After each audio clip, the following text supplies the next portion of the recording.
Good morning, Westeros! And welcome to our Morning Throners podcast. I'm Nelson. I'm Jeff. And I'm Kyle. And we're your Morning Throners. And welcome back to another episode of your favorite Song of Ice and Fire podcast. We are your Morning Throners with Samwell 2 on deck. Gentlemen, how you guys doing? Pretty good. Long day at work. Excited to start talking about some Game of Thrones.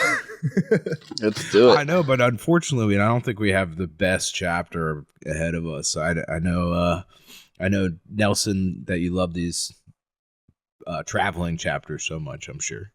I don't want to influence anybody. I want to get your thoughts before I said what I thought about the chapter. I feel like this is one you probably love for no reason. I want to see what you thought about it. Then I'll tell you. I mean, it was all right. I don't know. It felt like they were in the Bay of Seals for too long to me, I guess. It just was weird. I kept looking at the map, and I'm like, wait. Timeline feels weird. I have some maps. I'll send them to you guys. Timeline doesn't matter. Is that what you're agreeing with me on that? Is what you're saying? The timeline's weird. I think he says they're in the Bay of Seals for 10 days. Then he says they're over open water for 7 days and 8 nights or something like that. And then then he talks about the next day. So it seems like total they've been about 20 days. I feel like it shouldn't take that long to get there, but... Well, they didn't even get there. I know. They're not even there yet. If it took 10 days across the Bay of Seals, and then by the map I'm looking at, it'll be 60 days by the time they get there. So I don't know. Seems like a long trip. Unless they get faster wind out there, you know? It was stormy out there. So I guess synopsis, then we'll get Jeff's opinion. Synopsis is literally they're just on a boat. They're on the way to Bravos. We do get a big reveal at the end. It's like playing Sea of Thieves. You're just kind of on the boat for about 4 hours. So Jeff, you didn't like it? It was fine. I feel bad because I gave Brienne so much shit just because it was so long in chapter. This was 14 pages of nothing. It was short, pretty short, but it was short in terms of this book, but no, nothing happens. I mean, Sam's puking half the time. Yeah, they're worried about Gilly crying. They're talking about shit. So I'm coming in with my hot take. This might be the worst chapter we've read so far. I thought you would love it for no reason. We have a good reveal at the end, and I did do some looking up because I felt like there has to be something I'm missing. Because when I finished, I'm like, what the fuck? I just wasted an hour and a half taking notes on what the fuck. So I looked it up, and there is one or two things of symbolism that I didn't notice, and I'll give to you guys and see if you think is real. I think people might be stretching on them. Let's just ask Kyle what the big reveal. Was that a big reveal for him? You don't have to go into too big of details, just so we could save it maybe for later. So I thought she still had both kids. No, one. Yeah, obviously one. Now, but the thing I thought was going on was I guess she still believes she had to kill her own kid at some point when she got there. So I thought she was bonding with essentially a dead child, and she felt horrible about that. Oh, you thought they were just gonna kill him because he was a wildling? No, she still was gonna kind of abide by Craster. I thought that was gonna gotcha. overwhelming her or something like that was gonna be the kind of the reveal. And that was why she wasn't getting happier. But I didn't realize, that it wasn't her kid. Like I said, I thought she had both for some reason. She was wet nursing for them both. Yeah, that's what I was going to say. I thought she was dealing with both of them for a while, and yeah. So in the last time on Sam, real quick, just for Kyle's reminder, because I feel like just so you remember exactly what happened, was Sam was down reading books. Basically, he didn't know how long it had been. It had been 12 hours. He goes up, meets with Jon. When he's going to meet Jon, Gilly has just come from meeting with Jon. He runs into her. She's crying. He's like, I wonder why she's crying. Then he goes in and meets with Jon. Jon's like, I'm sending you away. Gilly and the baby and Aemon, you're all going. I think Jon does tell Sam the reason Aemon has to go is because he's afraid Melisandre's going to burn anybody with king's blood. And Aemon is a Targaryen, so he's got to go because he's at risk here. And then again, I think, with the realization in this chapter that the baby that Gilly has is actually Dala's baby, it's for the same reason, because King beyond the wall. You could technically say Mance was king, so this baby has king's blood. So baby's got to go. That's kind of the big reveal of this one. Yeah, I mean, he's got a point, right? She was definitely burn happy. So I thought, like I said, why didn't just both of them go? Why didn't they just peace out real fast? Yeah, both the babies with both the kids. So because it would have raised eyebrows, probably. I'll just say from Jon's point of view, if you're trying to keep Stannis happy and a baby's important to him. I did just remember that they're going to let him burn that baby. I forgot that was the idea, was that baby was sacrificial at the end here. So let's get there. Yeah. All right. So they're on the boat. Sam hates it. Called Blackbird. Sick. Sam all the is fucking sick. Time. Yeah. Yeah. Which would probably be me. I don't know if I would ever get used to it. I used to get car sick really bad. Never been on a ship, on a boat? One boat on our honeymoon. It was I guess you would call it A pontoon boat? It was a 3-man boat in Sea of Thieves. The brig. Brig. I thought that was a 4-man. That's a galley. It's a galleon. Yeah, I was on a brig then. Like probably a small brig. An actual like pirate shippy boat? Pirate shippy, yeah. Pirate shippy. What was it? It was like a sailboat ride? It was like a go snorkeling / lunch on the boat deal. Gotcha. That's cool. I mean, it was a modern brig, I guess I would say. But it was a yacht probably or something. Just I got pretty queasy there. I had to get my feet on the ground pretty quickly. Cool. All right. So yeah, Sam's going through it, and he just keeps worried about Gilly being afraid. Like he thinks that's why she's down underneath. Yeah, she's sad, real sad the whole time. Is kind of where this gets. Crying. Exactly, I will say the one cool thing about this chapter on a reread that I think Kyle will probably even get to experience on like the re-go through for the podcast is there's a lot of times where we hear, oh, Gilly's afraid, she's a wildling, shouldn't she be brave? I think you can kind of realize on a reread the reason she's not really afraid. Yeah, she's sad. Yeah.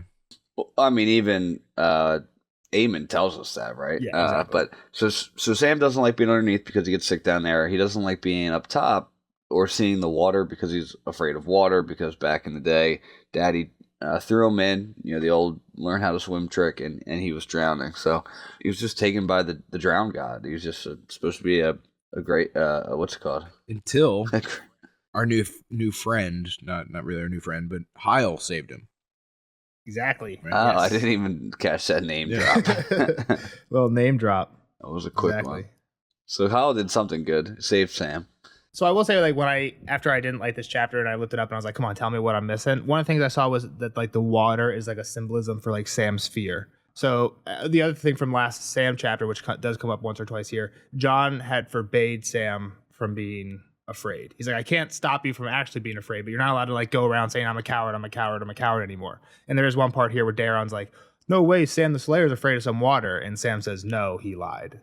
So he's doing what John told him, and he's saying he's not afraid, but yeah. So what I saw was that water is the symbolism, which is why Sam is now out here on a boat surrounded by water. At one point he thinks like, oh, maybe it'll be better below deck, but it's not, which might be like, oh, it's actually it's better to face your fears than to hide from them. Also, we get this flashback of Sam being thrown into a pool when he was a kid, and it's basically like his dad trying to make him face his fears, and he's never really done well with that type of thing. But now here he is on a boat surrounded. So not being thrown in, but being like surrounded by his fears. Maybe that'll help him grow or something. That's kind of what I saw. Again, I don't know. I think it's kind of a stretch. I still don't really like this chapter after reading that. But that was one thing I saw. I was like, maybe you could. I mean, again, there's just one. It's one of those where like nothing really happens. Like you're reading a whole lot of nothing. Yeah, I mean, you got a good point though. I think that's a fair synopsis, or not synopsis. A fair way to look at what's going on in this chapter, though. Yeah, like a metaphorical way to look at it. Yeah. All right, so he wonders now, like, why am I even doing this trip? Right, like.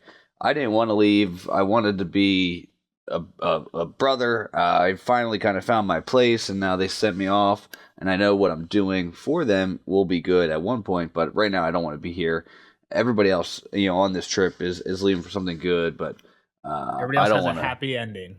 This comes up later. This is what he echoes at the end of the chapter. So yeah, he's like, everybody else gets a happy ending, but me. Gilly will be safe at Hornhill. Serving as a maid. She'll get to watch her son grow up big and strong. Again, it kind of sucks. Like, it's not her son. She'll get to watch her son grow up big and strong, become a huntsman, stableman, or smith, maybe even a knight or squire. Aemon will get to spend what time remained to him, bathed by the warm breezes of Old Town, talking with macers and teaching novices and acolytes. And even Daron would be happier. He always claimed to be innocent of the rape that sent him to the wall. And he said that he should be some Lord singer right now. And now he'll kind of get to do that. He'll get to go around singing to people, trying to convince them to join the Night's Watch, because Yoren hasn't shown up in a while. Well, yeah, we know what happened. He's presumed dead, but yeah, we know what happened to Yoren. He's definitely dead. Why every brother isn't fighting to be a recruiter? You're a fool. You basically have to live a normal life. That's what I'm saying. Why wouldn't this dude just fucking peace out, right? Like Daron? The other thing is Daron, he trained, so we've seen him. He was in the Game of Thrones chapters. He's in like 3 or 4 Game of Thrones chapters. He was in Sam and John's recruiting class. I don't remember him. But it's because as soon as when he graduated, he got sent to Eastwatch. So he's been at Eastwatch since Sam John graduated and became people.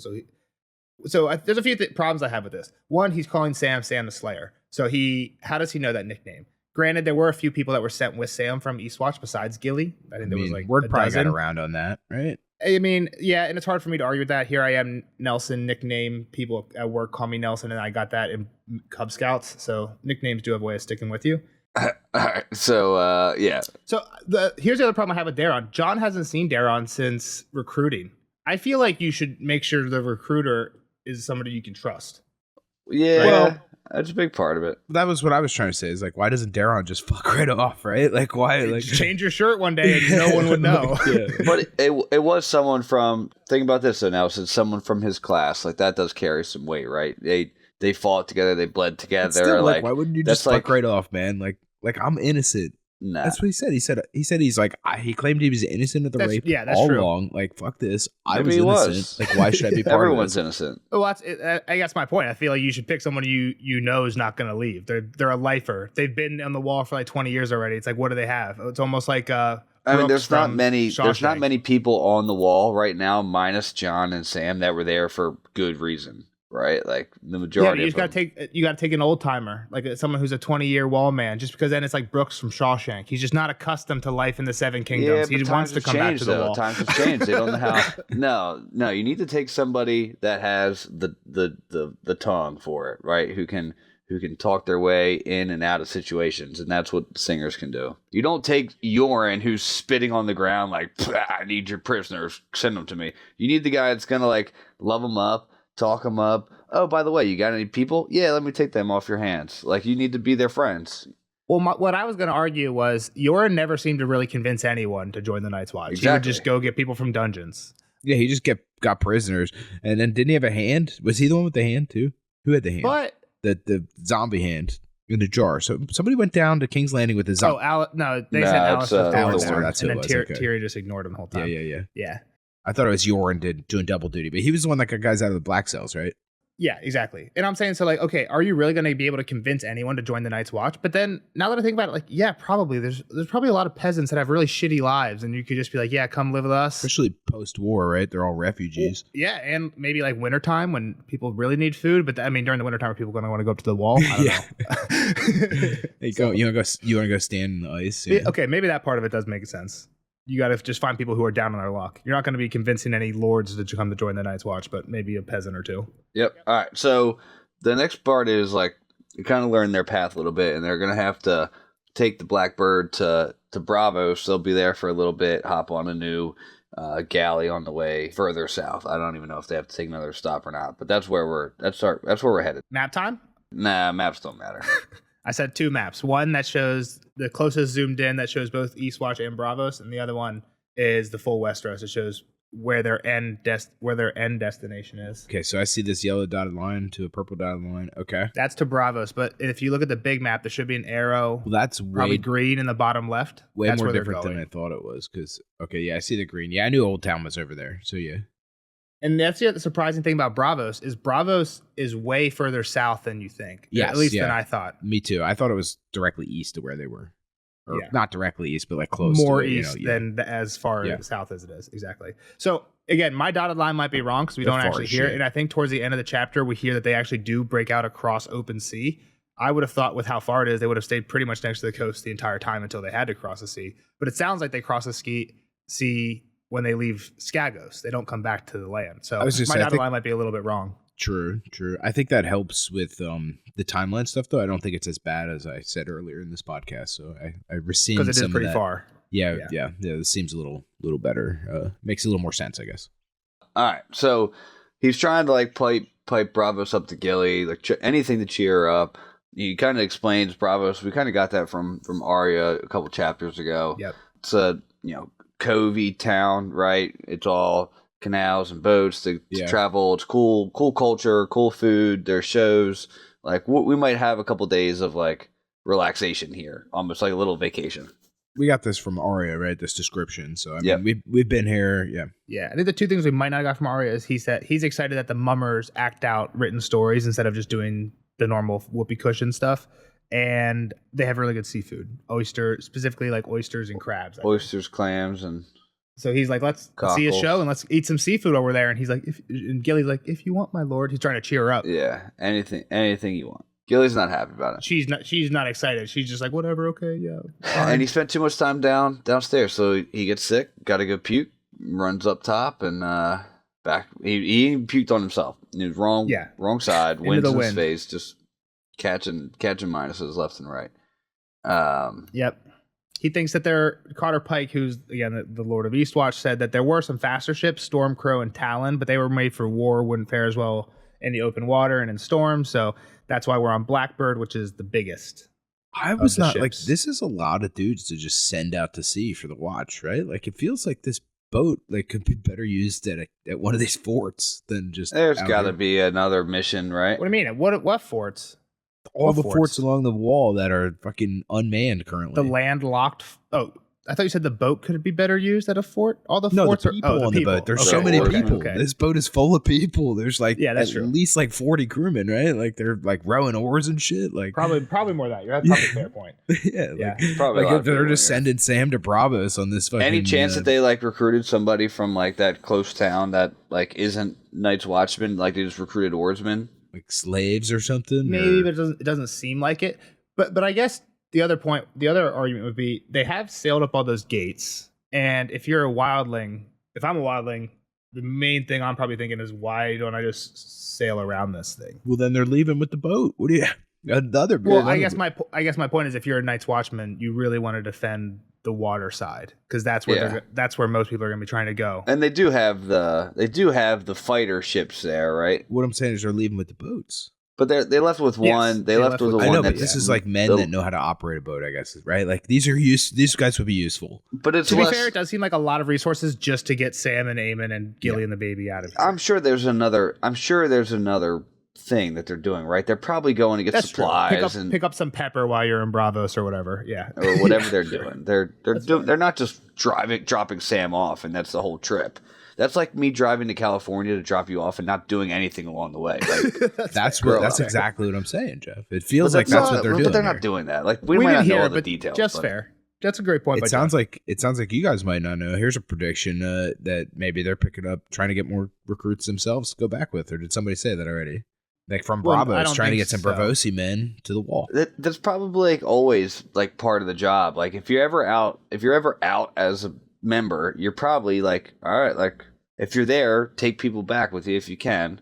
Yeah, but in Essos, that's like going to a different country and being like, "Hey, you should join the National Guard." But they're It's just like, they're just taking a poop in Bravos. They're not staying there. They're just refueling. No, the boat is staying there. That's what John told Sam. Is like, I'm not sending a Night's Watch boat all the way to Old Town. They're turning That's why- around. That that's boat why is they're turning around and going Jeff, home. Stop talking for a second. You just said they're going to I'm go not pick gonna up listen to you the recruits. one time you tell me the boat's turning back. What are you talking about? That's why they're getting off. You just said, wouldn't they always? I suggested they'd pick up recruits. Oh, okay. I'm disagreeing with that because they're going to Bravo. So Why wouldn't they be able to get like some Bravosi men? They could, but again, Maybe they it go feels to like the going to a prisons, different pay country. the guards, steal the prisoners, take It them feels back like to the going to a wall. different country and being like, "Hey, who wants to join the American Army?" Like, I feel like your success rate's not going to be as high. Yeah, okay. They're taking this boat to Bravos, drop them off so they get another ship. That thing's going right back. It'll be back in 10 days. 10 days. They've been at sea for 20 days already, and they're not even. They seem like they're only halfway All right, there. it'll be better weather. They're against the current, the winds. You don't know anything about sailing. How is this chapter taking That's us the this thing. long? You don't We're know getting off anything about topic on every sailing. point. It's been 20 minutes. Shut up. Who Dalton. cares if that thing's gone for 30 days? They haven't done shit on that wall for years. What are we talking about? They just They got had one attacked. battle at the middle. just- They had one battle at the middle. There's nothing Well, going actually, you know what? Another This point is- is Stan. Wildlings have Hang on. Stannis probably has some people at Eastwatch still. That's actually the Eastwatch probably has a decent number more people than they normally would because Stannis has people there I probably. know, and John doesn't want his men to be outnumbered so much. Let's start there. But they are. So But Yeah, they just I got know. an army. An army just arrived. Yeah, outnumbered by the army. I meant like he doesn't love that Stannis has overtaken him, right? Like There's nothing you can really do about it. They're there to serve him exactly. anyway. He's not happy about it, but it's like there's not much he get. He's not going to get an influx Not of Night's send Watch. more guys Okay, away. That's fair. All right. That's what I'm saying. We're gonna roll through. Gilly stayed down below all the time. She never came up. Baby's always shitting and throwing up. He's like a cocker spaniel, and they're always crying. They're kind of taking turns of crying. Baby cries till he's on the boob, then Gilly cries while he's on the boob. Yep, exactly. Darren was a good singer. Everybody likes his singing. The crew knew him, which tells me they are Eastwatch men, right? Because he knew their favorite songs. He was piping them up. They liked him singing to them all the songs. Nelson, are you gonna list them or not? Yep, we got a list of songs. The sad ones, like The Day They Hanged Black Robin, we've heard that one. The Mermaid's Lament. I could have checked these before I didn't, so I'm going off memory. I don't think we've heard that one. Autumn of My Day, don't think we've heard that one either. Rousing songs like Iron Lances, we've heard that. And The Seven Swords for Seven Sons, don't think we've heard that one. Bawdy ones like My Lady's Supper, Her Little Flower, Megget was a merry maid was she. I don't think we've heard any of them. The last one, I want to hear that one though. And then when he starts singing The Bear and the Maiden Fair, which I think probably falls under Bawdy, maybe Rousing, everyone else joined in. Everybody knows that one. Bear and the Maiden Fair. I mean, even we know that fan one, favorite. right? That's Yes, that's we the have one heard we that know one the before, most for of. sure. Yeah. Yes. And he thinks back to Eamon at one time early at Castle Black had said that Daron's voice was like honey poured over thunder, which I think is kind of a badass description of a voice. Sam thinks he also played wood, harp, and fiddle, and he would sometimes write his own songs, but TBH, they kind of sucked. Yep. All right. I know bands like And that. Eamon's just chilling. He's just chilling on the deck. That's where he likes to be. Sun beating down on him, just kind of blindly looking out. And he jokes with them. I don't know if it's here later, but like he's seen this trip up, so he's kind of Right like here. reliving it in his mind. Yeah, exactly. Darren. So I like this quote. Darren says he wondered what Eamon was looking like. Why is he up here? You can't fucking see it. It's as black up here for him as it is down below. And Eamon overheard him, and he basically says, "I wasn't born blind." This is interesting. I don't know if we knew this. He wasn't born blind, and the last time he came this way, he saw everything. He was 35, and he had been a maester for 16 years. So Eamon joined the wall when he was 35. He had been a maester for 16 years before that. And then the quote after this is what one of you guys jump in and read this. Well, like, wasn't he supposed to be king or no? Was that not this? I get these guys all confused. Yes. I'm sorry. So Yes. yeah, so like we knew he couldn't have been born blind, right? Like they wouldn't have picked the blind guy to be king. That's like true. they wouldn't have picked Tyrion to be king, right? That's true. Anyway, the old man had heard him though. Though Aemon's eyes had dimmed and gone dark, there was nothing wrong with his ears. I was not born blind, he reminded them. When I last passed this way, I saw every rock and tree and white cap, and watched the grey gulls flying in our wake. I was 35 and had been a maester of the chain for 16 years. Egg wanted me to help him rule, but I knew my place was here. He sent me north aboard the Golden Dragon, insisted that his friend Sir Duncan see me safe to Eastwatch. No recruit had survived at the wall with so much pomp since Nymeria sent to watch 6 kings in golden fetters. Egg emptied out the dungeons too, so I would not need to say my vows alone. My honor guard, he called them. One was no less a man than Brynden Rivers. Later he was chosen Lord Commander. Blood Raven? Said Daron. I know a song about him. 1,000 Eyes in One, it's called. But I thought he lived 100 years ago. We all did. Once I was as young as you. That seemed to make him sad. He coughed and closed his eyes and went to sleep, swaying in his furs whenever some wave rocked the ship. This is great. This is one of the best parts of the whole chapter. Obviously, they mentioned Dunk's name, so that's a big one. But there's a bigger End name in chapter. this one. Should have just ended the chapter there. There's a bigger name than Dunk in this one. Kyle, Brynden Rivers? Brynden Rivers. Who's this? I fucking forget. Daron helps with the song. He says, I know a song about him called 1,000 Eyes in One, which is what they used to say of the hand of the king. Oh, in the that's right. last Duncan egg. He was like fucking like deadly or something, right? Like He was like the sorcerer. Everyone thought he had like he Yeah. was like a magic-y sorcery. Everybody thought he had like kind of like a spies about. Or he was big, like mention wise, like in the rumors of Mhm. kind of the war and yeah, the two brothers or whatever. Yeah, the red exactly. dragon, black dragon kind of Yeah. thing, right? Yes. I forget the yeah. He was one of the great bastards. So he was again one of the guys who you would think would be on the black dragon, but he was basically the great dragon, the great bastard who chose the royal Targaryen side. Okay. Became the hand, right, for the Yeah, because actual Targaryen. For kind the of filled a true void. It seems like makes Yeah. sense. So I think this one other cool thing about this is actually the first mention of him in the main series. So like Okay, if, that's all Dunk stuff. if we hadn't have read Dunk and Egg, we wouldn't know anything about this guy. So yeah, I think that's just kind of cool. Spoilers. It's just I cool got to have spoiled. if you read it No, I'm just kidding. chronologically. Yeah, yeah. Well, we're reading. Well, I We're did reading release recognize order. the 1,000 Eyes in One thing, and I did kind of touch on that, but I didn't remember the whole story. So okay, thanks. Cool. Yep. yeah. All right. So they do the same thing every day, right? Eamon's up top, Gilly's below, Sam's puking, Darren's singing. They're eating the same Porridge, shit. porridge, salt, porridge. Yeah. Yeah, it sounds awful. Time out real quick before we move on. Last thing about Brynden Rivers, they also say Aemon finishes Became with Lord Commander. later he became Lord Commander. Yes. So interesting. You literally read that line. I read that. I know, one. just drawing attention to it. Did you pick up on that, Kyle? I did, yeah. All right. And Sam then thinks back to his last time he was on a ship, where he went to the Red Wine's house, which we didn't know. I thought he was going to Squire at first. Kyle, did you have any thought of why he was actually going there? I don't know, man. I thought they were just on vacation. I don't know how things work. Yeah, back just then. kind of traveling I around. thought his dad was just like let's go over here, yeah. Or maybe it was like his guy or something. When they started like training right away, I thought it was a Squire deal. Like, all right, let's drop him off, like play with, or even like kind of like a play date, like go play with the sons and fight. Which that's pretty much what it was, right? Like it was kind of Squire. Yeah, he was pretty much sent to be a squire. He was sent to ward, which again, Jeff had a problem when Christopher Botley was sent to ward with the Greyjoys, but I was trying to say this is a common thing. Ned was sent to ward. No, they were sent to Aarons. Page, it said. That's all the same shit. Page, No, it's ward, not. even Theon No, it's being not. fostered. It's kind of the same thing. That's way No. more of a hostage situation there, but No. yeah, it was that. He was going to go basically live with him. And I think the idea is you make friends with, ideally he would have made friends with whichever twin stayed, I think Hobber. And then when they grew up to be lords, the Red Wines and Tarleys would have a good relationship, right? So there's not these close You have a houses aren't Ned. feuding. You got a Ned Rob deal. Ned Rob friendship. Someone should start like a High Lord summer camp. I feel like it'd be a big hit in Westeros. Because then you don't need to go send your kid to ward. You can just like Yeah, but then you got get rid of enemies them for there. a few place months. would You're just suck. Hogwarts. You got Slytherins versus the Suck. Gryffindors, like they're fighting each other out on the pitch. all the clicks. Yeah. Bunch of snooty assholes. Yeah, it sucked.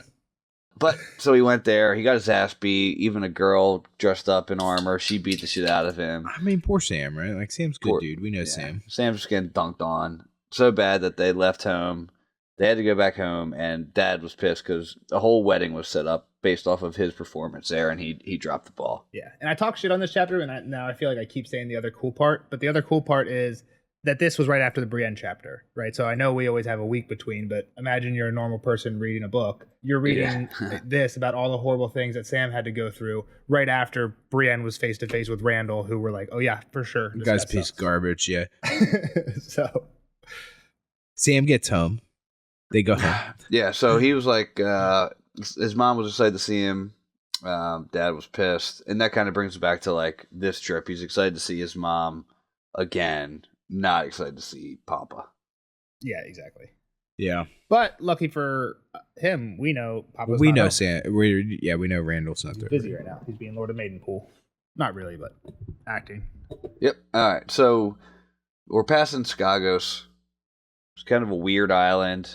Yeah, I just want to quote too, Jeff. Why don't you read this? Okay. The island sat at the mouth of the Bay of Seals, massive and mountainous, a stark and forbidding land peopled by savages. They lived in caves and grim mountain fastnesses, Sam had read, and rode great shaggy unicorns to war. Skagos meant stone in the old tongue. The Skagosi named themselves the Stoneborn, but their fellow Northmen called the Skags and liked them little. Only 100 years ago, Skagos had risen in rebellion. Their revolt had taken years to quell and claimed the life of the Lord of Winterfell and hundreds of his sworn swords. Some songs said the Skags were cannibals. Supposedly their warriors ate the hearts and livers of the men they slew. In ancient days, the Skagosi had sailed to the nearby isle of Skane, seized its women, slaughtered its men, and ate them on a pebbled beach in a feast that lasted for a fortnight. Skane remained unpeopled to this day. What do you think about Scavagos, Kyle? This sounds like bullshit. Yeah. Like this sounds like a pure urban legend or whatever, you know, like All the legends have a little bit of truth, though, right? We got unicorns out here, some cannibals, absolute savages. I guess. I mean, they rebelled 100 years ago. That's not like, it's not like this is out of the history time. It's 100 years ago these guys rebelled. They're probably like the Klansmen, right? Yeah, like the mountain clansmen. From the Vale. Yeah, good call. yeah, I don't believe it. I'm not buying it. But yeah, they're hoping for a glimpse of a unicorn. Again, at some point they crossed the Bay of Seals, and now they're on the Skagosi shore. That's what they're sailing across.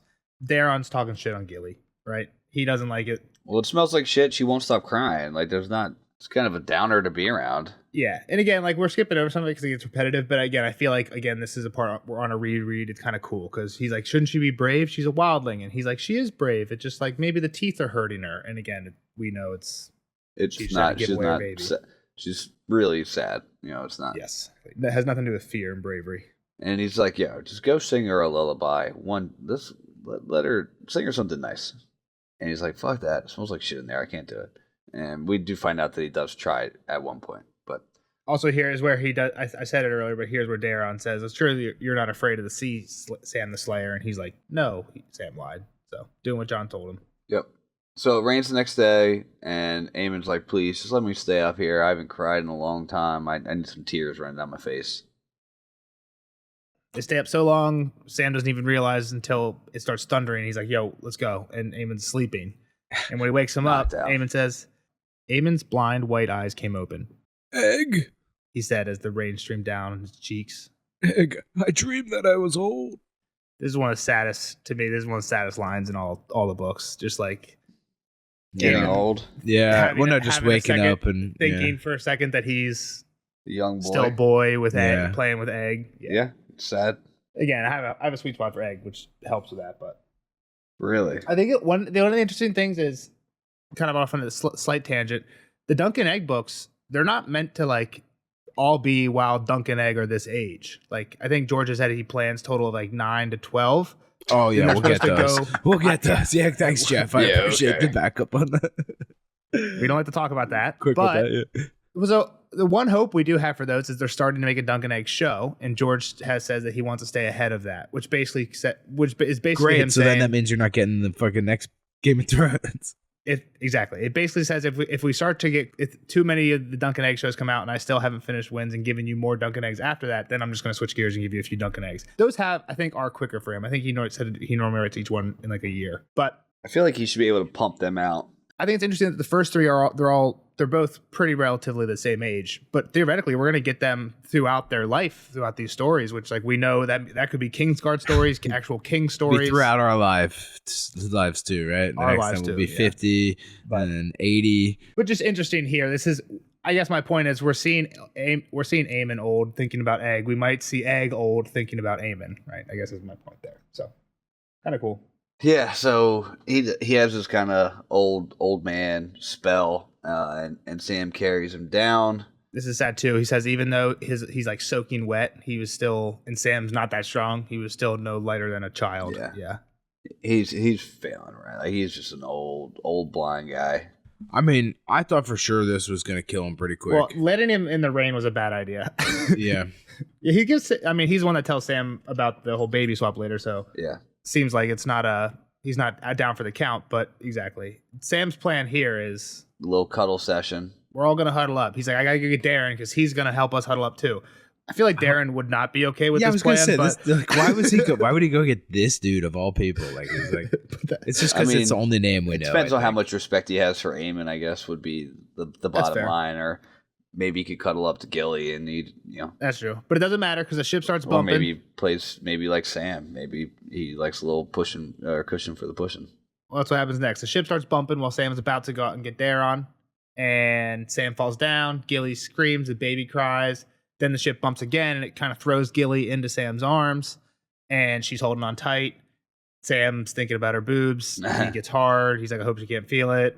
She doesn't say if she does.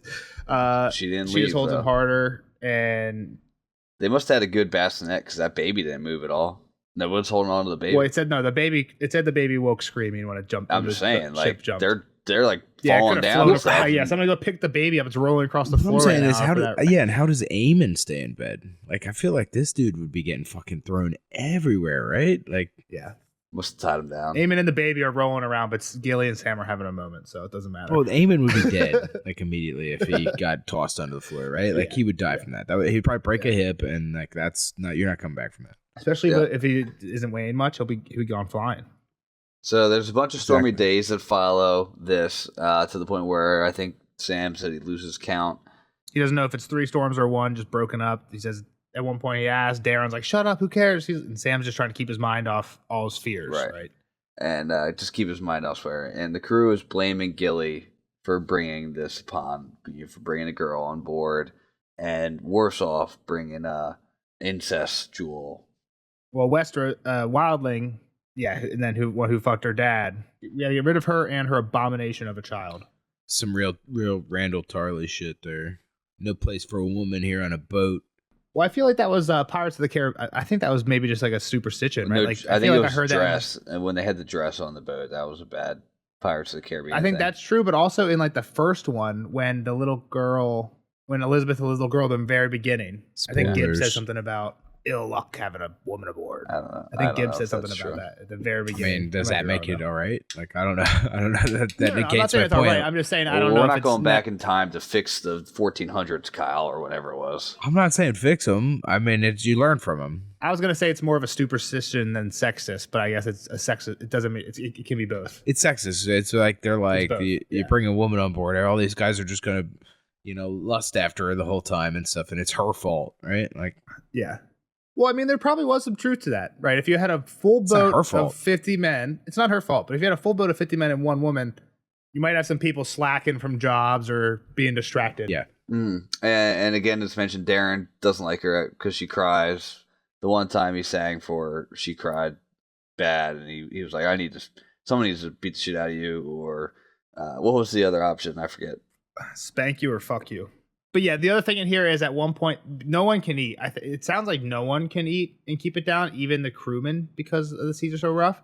So the captain opened a cask of fire wine to fortify them. And Sam says he took a little drink of it and it burned worms as it went down his throat. What's this?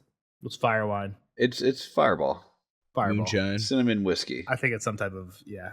They can't have very advanced liquor, I think, because I think it's kind of complicated to make liquor. You think moonshine's hard to make? Some type of like rum or something. Moonshine's. I mean, there's a science behind moonshine. I've watched enough moonshiners to know that you need a good. They make it in the fucking woods, Jeff. Like, let's be real. There's not. Yeah, but there's still a science behind it. It's not hard to make, is what I'm saying. Like, they could. These primitive people could make it. I don't know. I disagree. I give Nelson corn and some other shit. I'm sure he's What not I'm saying it. is, you don't need high tech equipment.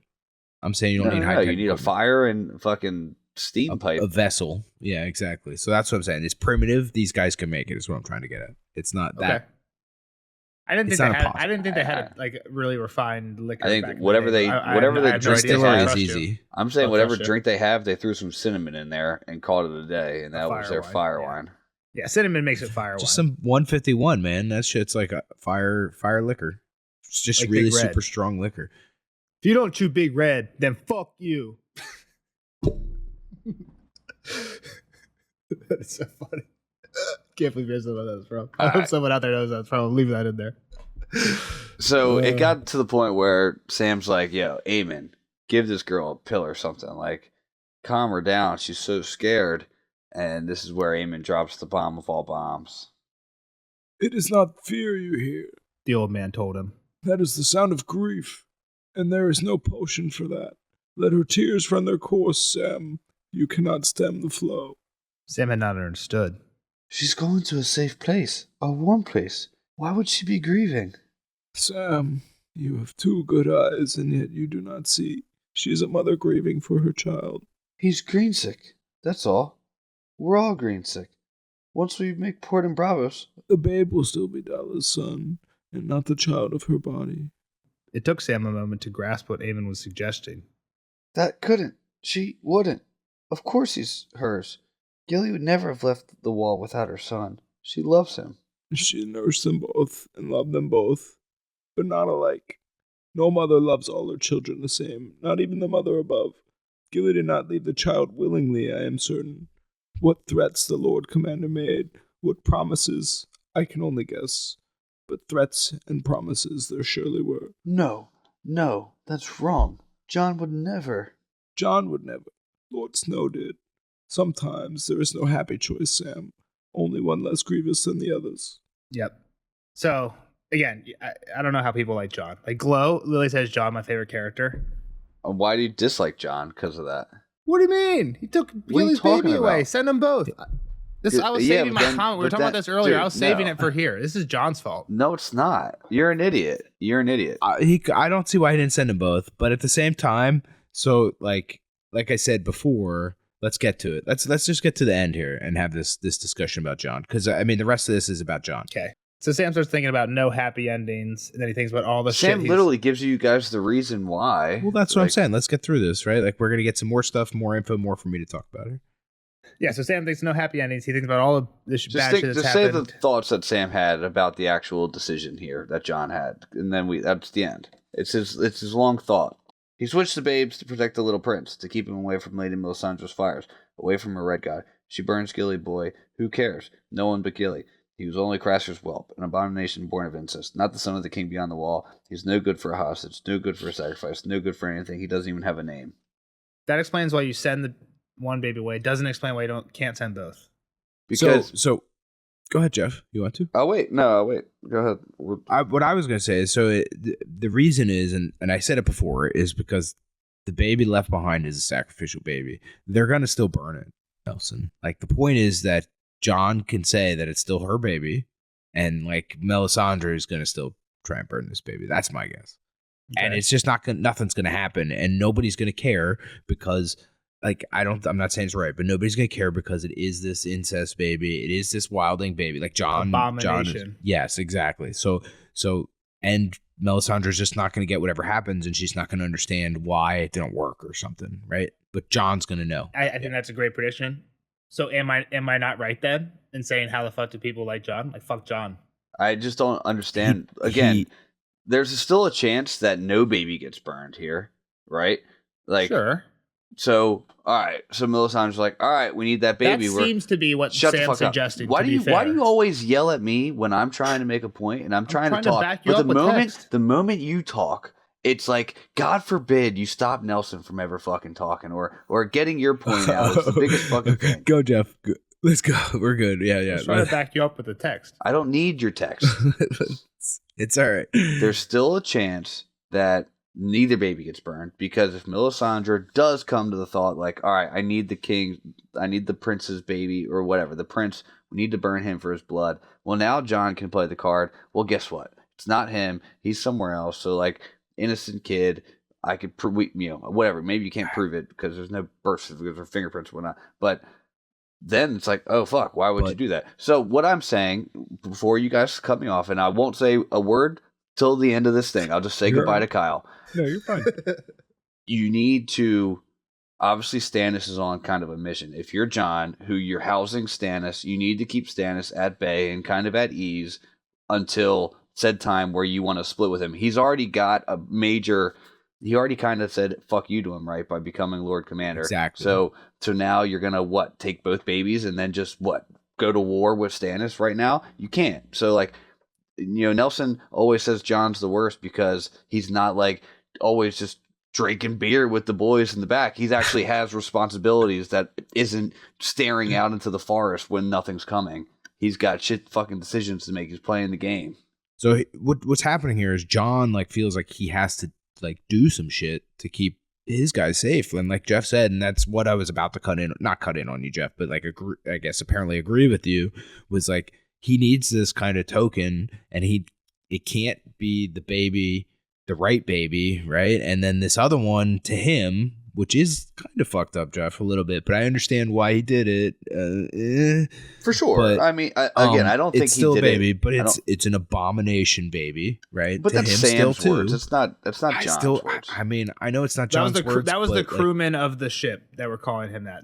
It's still like, it's not great, right? Like, I mean, it's kind of like the Kinslayer stuff. I'm not putting that in the Jon's Hang on, Jeff. Now mouth. you're over me. Well, I am, because it's not. I didn't say anything about you the didn't baby say that. being No, I'm less saying of a baby. I'm saying but I don't think the book says that Jon thinks this way about. I think that's kind of what Jon's doing here, right? Like, it's like this baby doesn't matter as much, and like it definitely has this kind of bad superstition tied to it as well, right? Like, I mean, that isn't a like I said, the Kinslayer stuff is like a big no, right? It sounds like kind of the especially the series, like this crazy. It sounds like, I don't know. The Crasser situation was really over the top incest. So, I mean, I guess what I'm saying is, like, to them, this is kind of a very bad omen. So I could see Jon holding that. I'm not saying it's the right answer. Like, this baby did nothing wrong itself, but I could see Jon kind of holding that kind of same superstition. The fact is, it doesn't even matter that the baby is an abomination. The baby could have been true blood, baseborn, anything you want. He's making the baby switch because that baby has quote unquote king's blood, whether you believe that or not. That's the only reason the switch was made, because that one baby has the blood, right? So yeah, and again, I don't think just because it made the switch guarantees that All right, let's throw that kid in the fire, right? I don't think Stannis was just burning babies for no reason. I think he's willing to say he might call him on his bluff. I'm not saying that, but Well, hang on. I feel like this is what the whole argument is about, is that line that you read, Jeff, about Sam basically saying, like, this baby, the one that's going to be left behind, has no king's blood. No one cares about it. Kyle's reading that in a way that no one cares about it to the point where, okay, no one fucking cares. But if it's really Craster's son, then why don't we fucking throw it in the fire anyway and just, like, hope John was lying? Well, they might say that. I did. But hang on. Let me finish. one of the things Jeff said that I'm not sure I agreed with was that John would tell Stannis.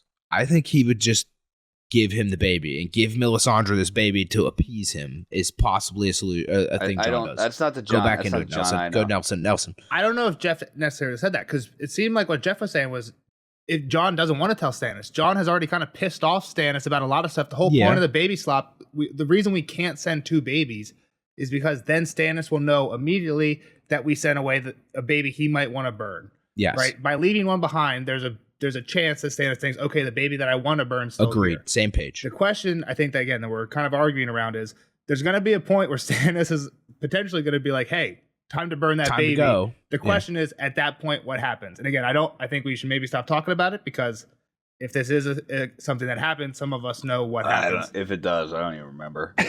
But some of us know what happens, so we should stop talking about it if that happens. And again, maybe Jeff doesn't remember because maybe it doesn't happen. But I think this has been a good conversation. But let's move on. I don't think there's really anything else to move on to. But I was speaking in a lot of hypotheticals because I truly don't remember what the fuck happened. That's fair. Every spoiler section, I'm surprised by how much of a non-spoiler section it is for Jeff. I actually feel bad. Or how much of an actual spoiler section it is for Jeff. And I'm like, I feel bad. Like, sometimes I even leave things out intentionally. I'm like, I don't. I mean, usually say stuff and it like rings a bell, but like, I know. We're so far off the beaten path here that I don't. I read these chapters one time, and I probably was asleep half the time I read these fucking chapters. Especially this one. This one that without analysis is boring. The last 2 I probably just fucking flipped through. I probably didn't even read them. I was like, fuck this. 24 pages of Brienne and 13 of him on a ship. I ain't reading that shit. Yeah. Anyway, they the night clears, apparently. They get like a calm night. It's actually cool. The water's black as glass. I always like that term. I'm not a big fisherman myself, but like I feel like the fisherman term is glassy. It's like, oh, it's glassy out today. Just like such a still water. Flat. Yeah, so beautiful night. Stars even come out. Kind of like a, I don't know, chill night. And Sam sees a star called the Thief, and he's like, oh, that should be my star. I helped make Jon Lord Commander. I brought him Gilly and the babe. There are no happy endings. And then Daron shows up. Is there anything? Again, this is the last little bit I don't have notes on. Is there anything here? More like Daron shows up, and Daron's like, oh, what a beautiful night. And Sam's just in his no happy endings mood. Well, yeah, he's like, look, it's cleared up. Everything, the storm's over. We're good. And then, nope. He's like, look down that way. Looking ahead to, more storms. The worst isn't done. The worst is just beginning, and there are no happy endings. And Daron ends by saying, Slayer, you are such a craven, which is kind of interesting because it's kind of an oxymoron. Yeah, he hasn't done anything like that. Well, Slayer and Craven. Oh, yeah. In the same sentence. Well, I mean, that they kind of facetiously call him Slayer, right? Like, I know. It's kind of ironic as part of what they do it. But yeah. Next one, Jaime. Anything else to talk about? I feel like we talked about a lot of it through it. And I'm amazed we went an hour. I really was thinking this would be a sub 41. We do this every time. I think some of it we cut out, 20 minutes. When we first started recording, we only had 15 minutes of our actual like tape. So, all right, we'll see you in the next one for Jaime 17. It's definitely Jaime 4. 2? Jaime 2. We'll see Kyle in the next one, and Jaime 2. We'll see the rest of you guys in the spoiler section. Bye-bye. Fuck off. Later, nerds. Spoiler alert! Spoiler alert!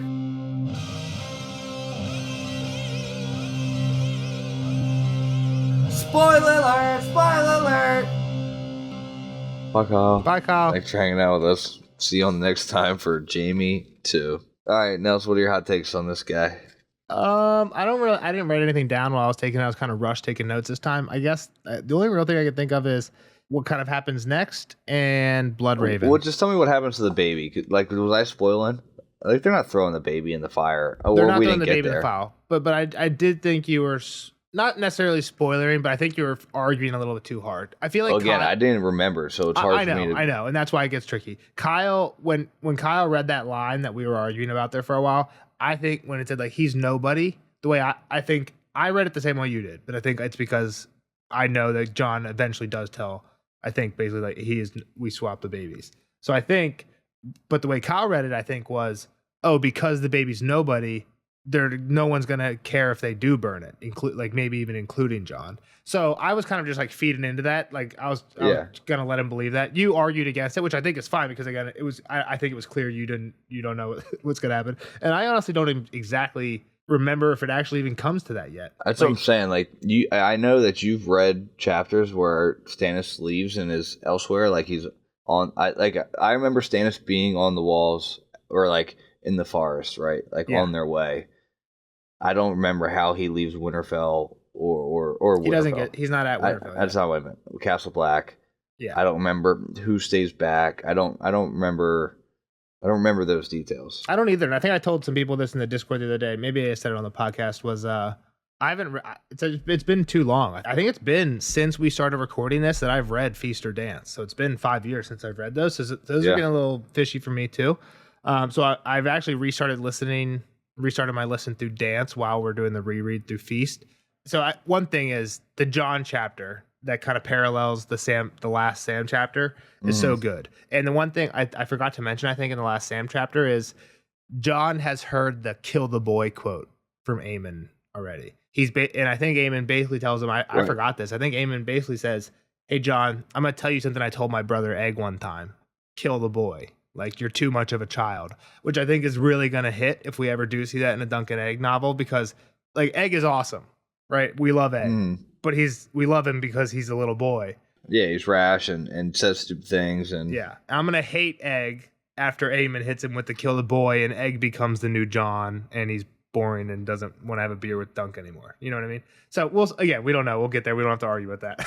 But I thought again, that was I'm not saying John is the best character, but like you hate John for doing his fucking job. I know you're more responsible to me. I'm very immature. I'm Peter Pan. You're a dad now, so obviously you and you're a coach. So I feel like the coach. I'm a man. Also, I'm 31. You're a leader of men is the thing. I'm not a leader of men. I'm a hanger outer of with men.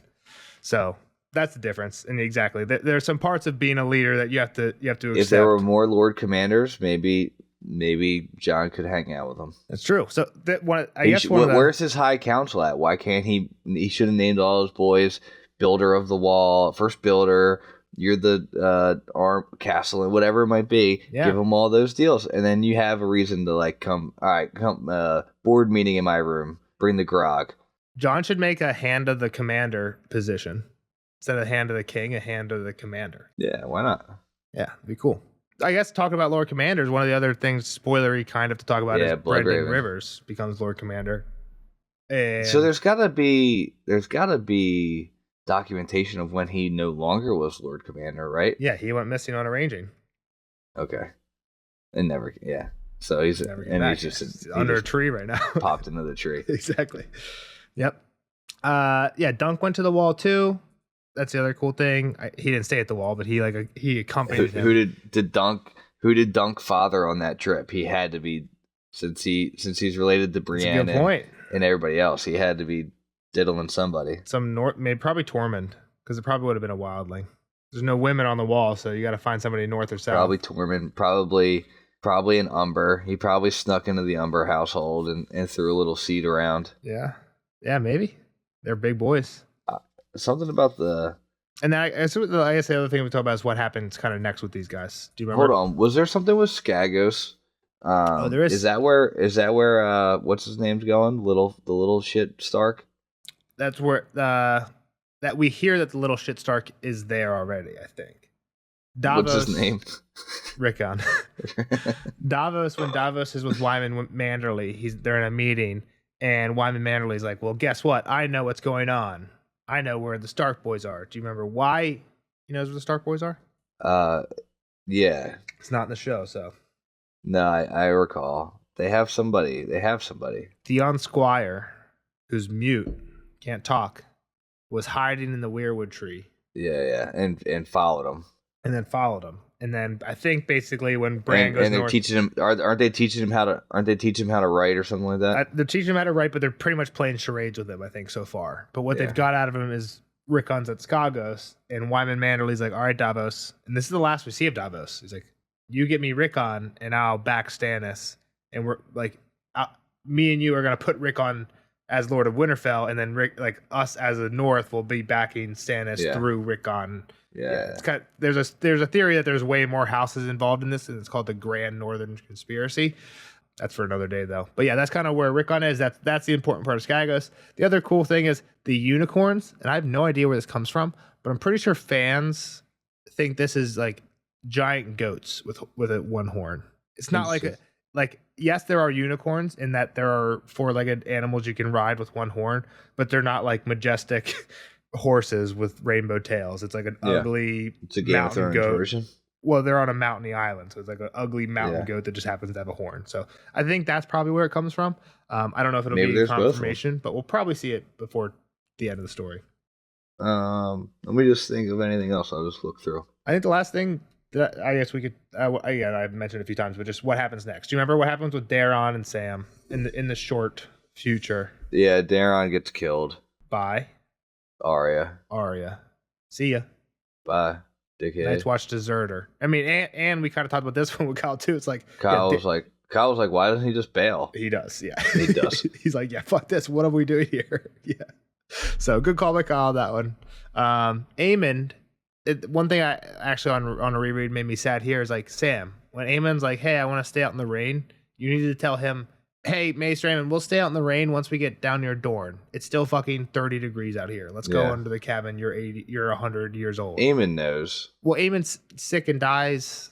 He doesn't make it, right? And the reason he's sick and dies, I think, is because of this. He knew he wasn't making it. Maybe, but if Sam fucking doesn't let him sit out in the rain, he's sick here. I don't even think that's true. I don't even know if like sitting in the rain gets you sick anymore. I don't know. I mean, he wakes up and he's like, egg, I dreamed I was old. Like, to me, that's he's him. Fucking dying, dude. He's dying. He wasn't. You think it was because he was cold? He's giving great counsel. He's giving books to Jon before he leaves. He left out the Jade Compendium. Bro, he is like half in, half out. He was sleep dreaming. The half that's in is fucking in. He's giving Sam the knowledge about Dala's baby. The dude's blind, and he knows more about the baby than Sam Jon does. probably fucking told him. He probably told Jon. He might.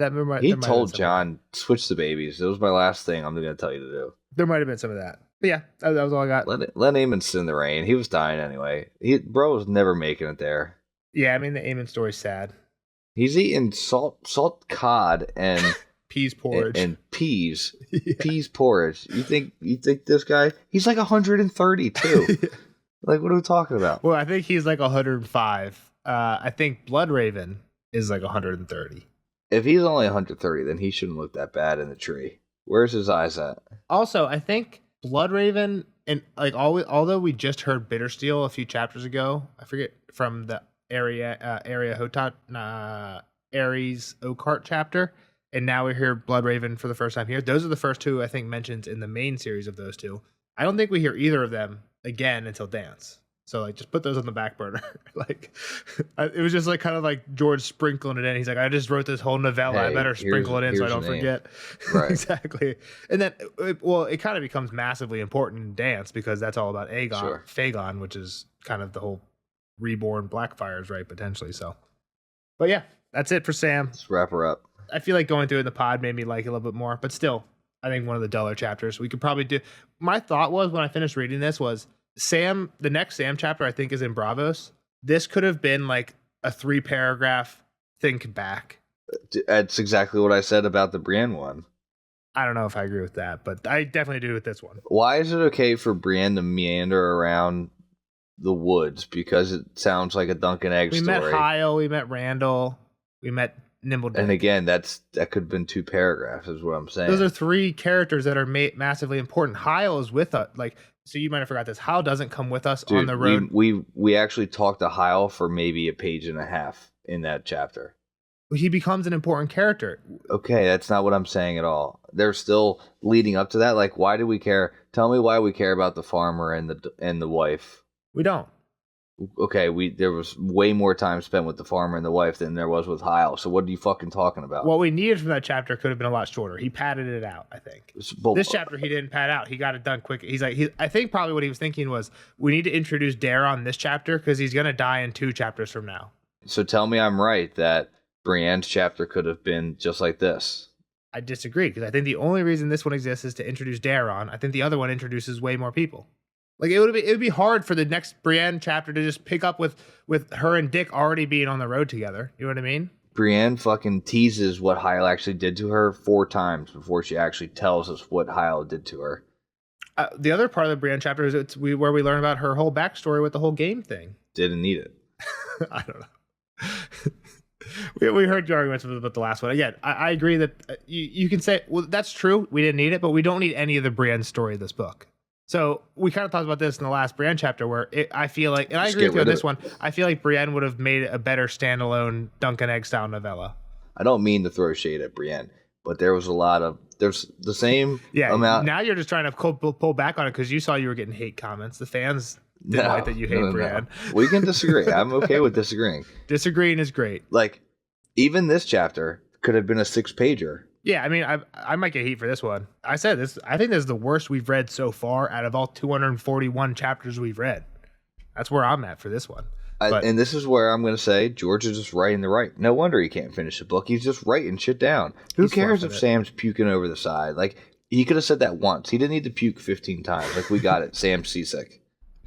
Yeah, I mean, even this one, when I was taking notes, I'm like, I didn't like. Normally, I have like sections where I'm like, Brienne's on the way to Maidenpool, Brienne and Hyle Hunt, Brienne and Randall Tarley, Brienne and Dick. Here, I'm literally just like the next part, the next part, the next part. Because it's like, what the fuck's happening? There's no like cohesive sections to this chapter. Just we're on a boat. There's a reveal at the end. And again, I'm not saying there's nothing important in the middle. Obviously, we just talked for an hour about it, but it doesn't feel like a solid chapter. Like usually, you know how we talked about how we were going to start breaking these down, so we didn't go 3 hours long in each of these. Like any main like scene change is a new bullet. So like we had a whole deal. My next bullet was it rained the next day. Like started that day. Yeah, exactly. And it lasted 2 other bullets. He fell asleep, and then the ship started rocking. Those were the 2 main parts of that main act of this chapter. Yeah, I have my main points are recently, soon after they set out, maps, next part, next day, following days, and that's it. Like that, those aren't like parts. Like the Brienne is like on the way to Maidenpool, talking to Hyle Hunt, talking with Rand. Like that, you can understand. Like if I were to go back and if I was like trying to look for a quote that I knew was in this chapter, and these are my headings, I'm just rereading the chapter. You know what I mean? Like, I don't know what part that's in. Just So what we got next? What's Jamie doing next? I think it's a good one. I think it's basically Tywin's body's leaving. He talks to Kevin on the way out of the city. Talks to Cersei. Everybody's mad at Jamie. I think the chapter after Jamie is Cersei 4, which is a favorite of a lot of people I know. So I know at least one of our fans in the Discord is one of my favorites. All right, we're almost halfway. Yeah, it's crazy.